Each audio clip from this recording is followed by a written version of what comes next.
And things were not going as I thought they would in terms of the job opportunity. There was a lot of things that weren't disclosed. I'm in the middle of dealing with um, the loss of my first pregnancy, and I'm still going and going, and they're telling me like, don't you think like you should take time off? And I'm like, no, like I got to keep going, and part of that has to do with not really being taught that I should take time for myself to heal and to make space for just my mental healing, my emotional healing, my physical healing, and I'm still going.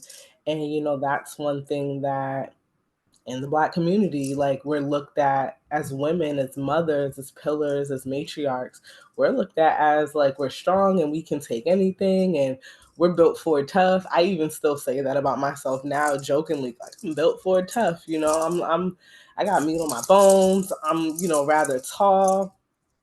I can handle some things, but I can handle things now because I take the time versus before. I just kept going. I wasn't a parent at the time.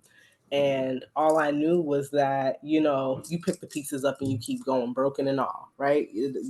Forget that you're broken. And so I'm at this job, things are not turning out. There were, hmm, there were lies that were told to get me in the door, to really take advantage of what I had to offer, but not give me what I had worked so hard for. Yes, baby.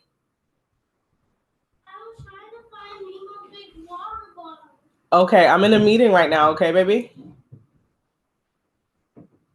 One of my one of my two angel blessings. And so I'm here. I'm going through things with my body, and I'm not acknowledging the fact that I do need a break, right? We all need breaks, and it's okay to take a break. There is, baby. I'm trying to find me a big warm bump. I don't know where is it. I don't know where it's at either, but mommy's in a meeting, okay? Oh, I was trying to look for Mima's water bottle. All right, baby. I told you mommy's gonna be in a meeting, okay? All right, thank you. She's like, wait, I remember. Oh my God. The journey has been so beautiful because the things that I struggled with before are not the things I struggle with now. And there's still struggles, but I can look in hindsight and see how far I have come. So, glory to the Most High for that. So, I'm at this place, and my healing started during this time. I didn't really recognize that my healing was starting, but I had lost that pregnancy. They had pushed and pushed, and I finally decided, like, I will take some time off. And I took a FMLA, and that family medical leave was a beautiful 3 months. I kept trying again to have another child, and I end up with these beautiful twins that I have today. During that time, I tried to leave this job because I was like, I am not being treated the way I deserve to be treated. And baby brain, pregnancy brain, all that sets in because I don't know why I would be trying to get pregnant, and try to leave a job. But I was trying to leave before I had to come back for medical leave.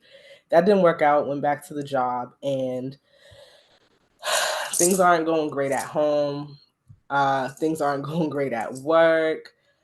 People have been sabotaging the place that I'm in, and I'm being looked at as the bad guy when I had nothing to do with it. I was lied to and brought into a situation that was not healthy, completely toxic, like all the other people who were there and the people who came after me. And I'm mixed in all this while trying to manage a pregnancy. Managing it by listening to one of my favorite self-help gurus, female self-help gurus, Louise Hayes. And every day in that office, I listened to 101 Power Thoughts by Miss Hayes. And I would have residents in my office and I was listening to 101 Power Thoughts. I'd turn it down and I'd do my interviews and I'd push through it. though there were things happening in the office that weren't conducive for a healthy environment for me and definitely not for my babies. I had one great employee that stood by my side and brought the laughter and the love, but overall, I wasn't happy. And while I'm listening to this 101 Power Thoughts every day, and I have my prayers stuck everywhere, I had also come across this amethyst crystal that at the time I didn't know was an amethyst crystal. And energetically, that was doing so much for me that I didn't realize at the time. And so, I'm at this job and I end up having my children, and I'm like, I got to get out. And so I transitioned to another job, another company, dealing with racist things happening in one job to go into another company where more racist things are happening. I'm like in complete shock because I'm like, you think that if you really work hard, that and you put your best self first and you're a team player and all these things, like great things will happen for you. But it's really sometimes that, spirit is nudging at you and trying to transition you into a different place and space in your life. And at that time, I wasn't like really adhering to the call, but I remained faithful, I remained hopeful, and I remained prayerful. Now, at this time, at another job, my 7-year relationship had collapsed. I'm a single mother of 1 year olds. I'm losing all my marbles, holding on by the string of faith, and I'm still listening to my power thoughts. I still have my prayers stuck everywhere. I'm still radiating love, and purple is my favorite color, so everything's purple down. And so I'm still able to maintain a level of energy, of healing for myself while in the midst of complete chaos at home and in my work life. And I look back now and I can say that I was kind of like at rock bottom of my healing, but I was in my healing process. And it's really a strange perspective to think of now because in the midst of that, I didn't feel like I was healing. I felt completely broken. My nerves were bad. My habits were not conducive of somebody that was necessarily on a path of healing, but these are different processes we all go through to express what we need to express, get it out of us so that we can get back on track. So I felt like I was derailing, but I really was on my healing journey because I stayed true to my true expression. I stayed true to my spirit, and I honored the fact and acknowledged the fact that I was broken. I didn't hide my brokenness. I wasn't like ashamed that I was hurting. I wasn't ashamed that I was broken. I wasn't ashamed that I needed help. I wasn't ashamed that I needed healing. I outright expressed that. And that helped with the healing journey, not having to hide on this journey. And so in the midst of all of this, I had some of the most loving and supportive people. I have my mother, who is amazing. She's a huge heart.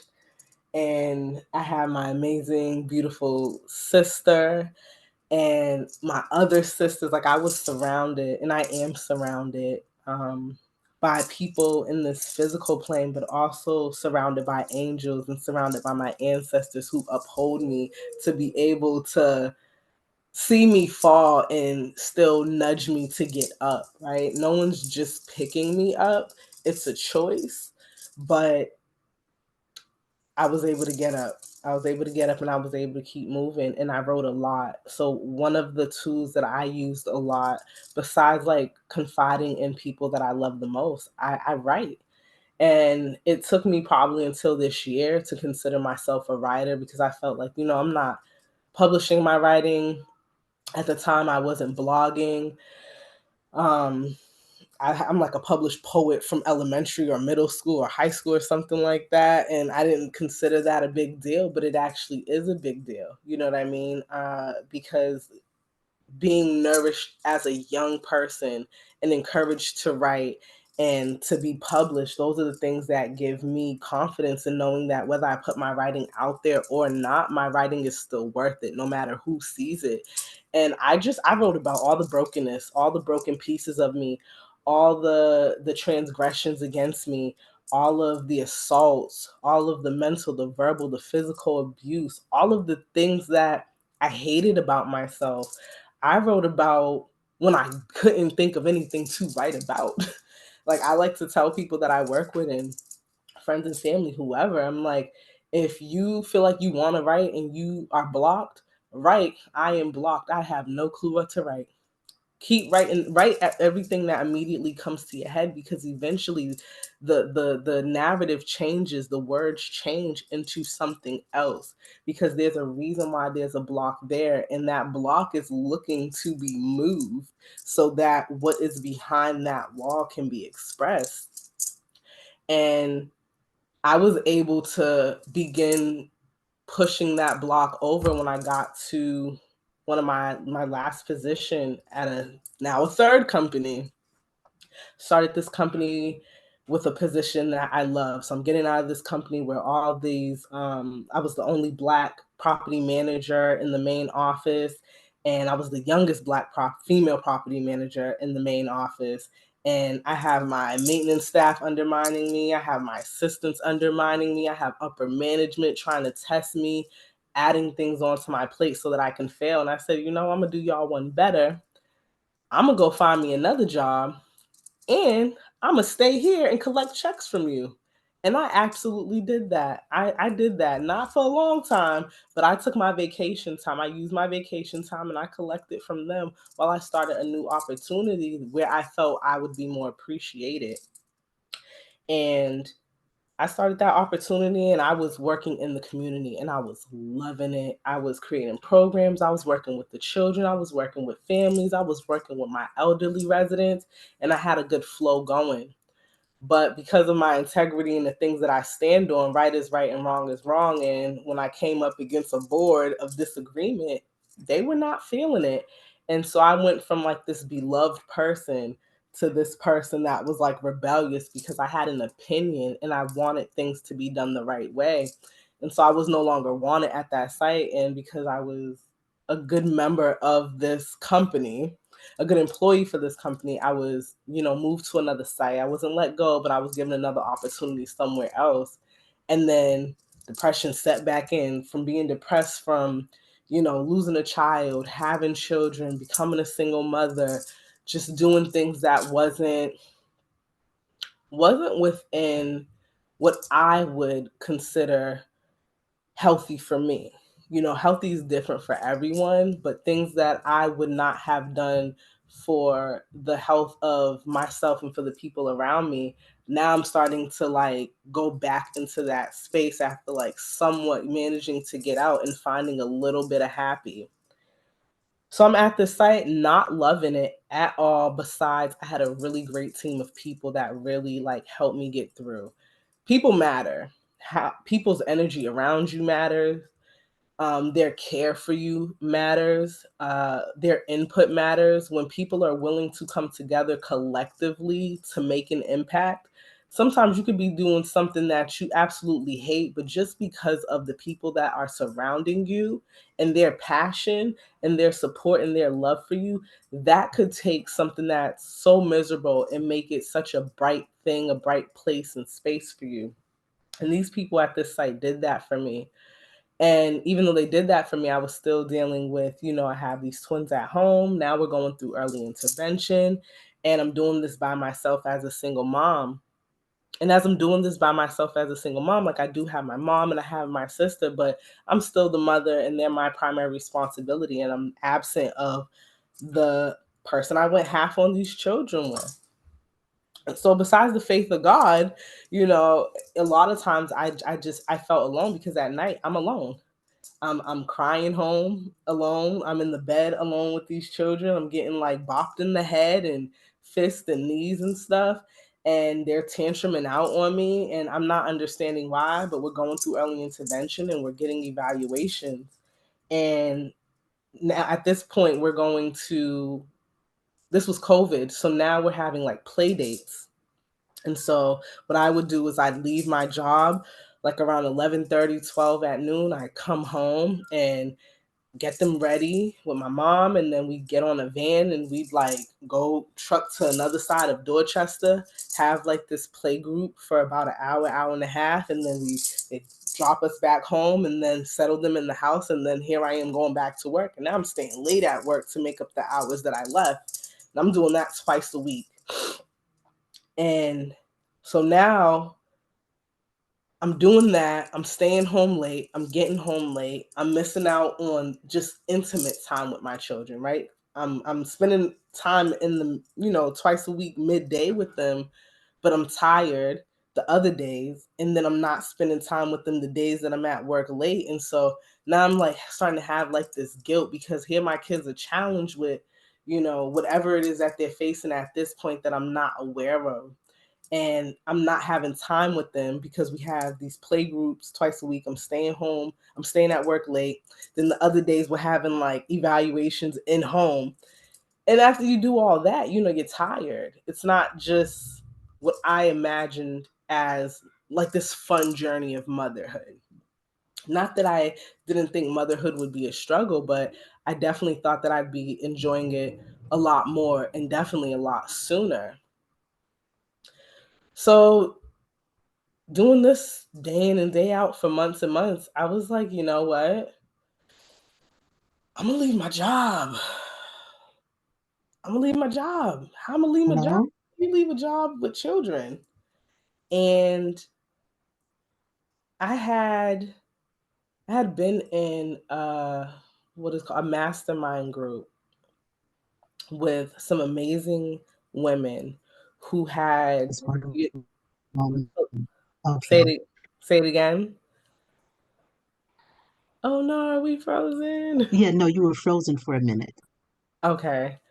You can hear me now though? Yes, yes, I can. Okay. So I was in a mastermind group with some amazing women, and I told them, like, I brought to my session, I'm like, this is what I have to bring. I want to leave my job. I need to focus on my children. I'm doing too much. I'm crashing and burning. I'm not enjoying motherhood. I'm not an effective team member. I've been in a field for 16 years, and this year I feel the least effective and impactful than I've ever felt in my entire 16 years in what I thought was my career choice for life. And I can't let I can't let my name be soiled because I no longer have that oomph within me to be as impactful as I know I am and as impactful as I have been in the past. And so I planned out, oh no. So we are recording and we are live. I hope people can hear me. So I planned out a way to leave my job, effectively leave my job by first figuring out what steps I needed to take to leave, how much I needed to save, writing a resignation letter that was appropriate, having the support of people that would look over my resignation letter. Also, um, what steps do I take? What steps do I take once I leave? Unemployment. Just I can't even think about like food stamps. I can't even think of all the things that I had to think about at that time, the laundry list of things that I had to get into. Like what would I do after, right? I'm on unemployment, but what is the transition plan to not stay on unemployment, to become reemployed? And what space do I now fit in? Because I no longer fit in the property management world. I'm no longer passionate about it. I'm looking at the paperwork that I am, completing with residents, and it's like a whole new language. I can read. I'm literate. I went to college, but I'm looking at this paperwork and I'm like, it's another language. And I couldn't fathom the fact that between having stress, anxiety, depression, and just this chemical imbalance from like being on birth control, needing a therapist, needing a coach, needing probably what I felt at the time was to be prescribed some type of like antidepressant medication with all these imbalances happening within me. I couldn't figure out what the best thing to do was, what that next best step was.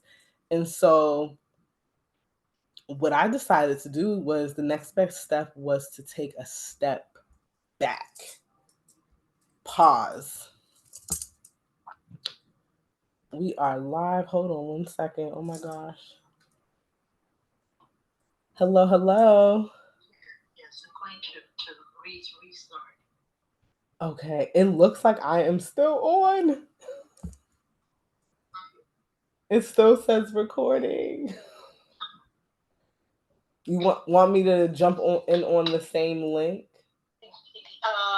Yeah, I'm gonna Refresh. start it again. Okay. Yeah. Okay. It started telling me bandwidth was low, and I didn't really see it on the wall. Okay. Okay. Okay. All right. Back. All right. I Okay. guess maybe I should ask you what's the last thing that you heard? Oh my Uh, gosh. so you're talking about the journey, and actually, I wanted to ask you, what was the name of the book that you mentioned by Louise Hay? So it was an audio recording on YouTube, but I'm sure that's a book too. She has many books. I actually have a few in front of me. The audio recording that I would listen to over and over again was called 101 Power Thoughts. And another book that I really worked with was this book, Mirror Work, because Ooh, this was a ooh. really good one, figuring out how to face the woman in the mirror and to uplift this woman that I am and empower me, her, because she is it. And another one by her is You Can Heal Your Heart, which love, love, love. And so a lot of my work was just like soul healing, heart healing to get me to where I'm at right now, still on the journey, still in the process. Um, but yeah, I guess So, yeah. so, okay, so we discussed one part of the title. So the second part, spirituality and being a special needs parent. What does that mean? Say it one more time. The second part of our title, spirituality and being a special needs mom, a special needs parent. What does that mean? So I would say that is my kids have been a driving factor in my spirituality.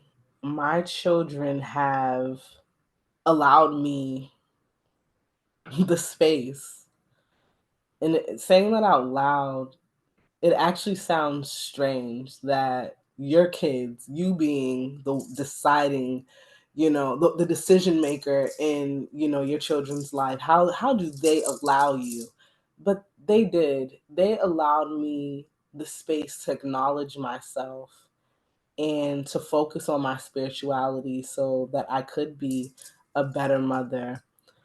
Them having autism, I don't know if I would have been granted the time that I have been able to take for myself in the way that I have been able to take for myself and create the business that I have now, had this diagnosis not come into play, had I not, have to make the decision to uniquely focus, intently focus on my children.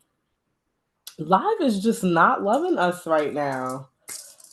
I don't know if it's the Boston service, but Live is not loving us right now. Oh my God. Why is Live not? Why is not? Thank you. I hope you hear me. I hope you actually hear my voice and you feel my heart. But Facebook Live and Instagram Live is not loving us on the other end. I don't know what is going on right now. You know what? Maybe the story is so powerful that, magnetically, energetically, it's just too much and it's combusting the airwaves or however that goes. I'm not sure. I hope that's the case. I hope that the energy is so magnetic that it is transmuting into something super powerful. What is happening?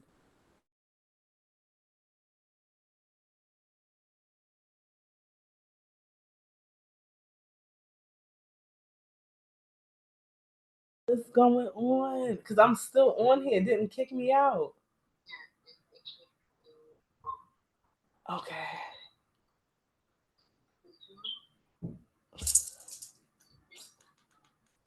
Say it again.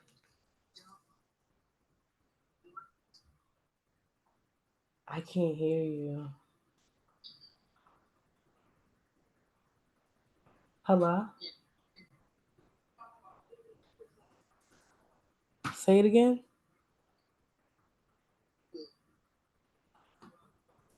I don't know what's happening.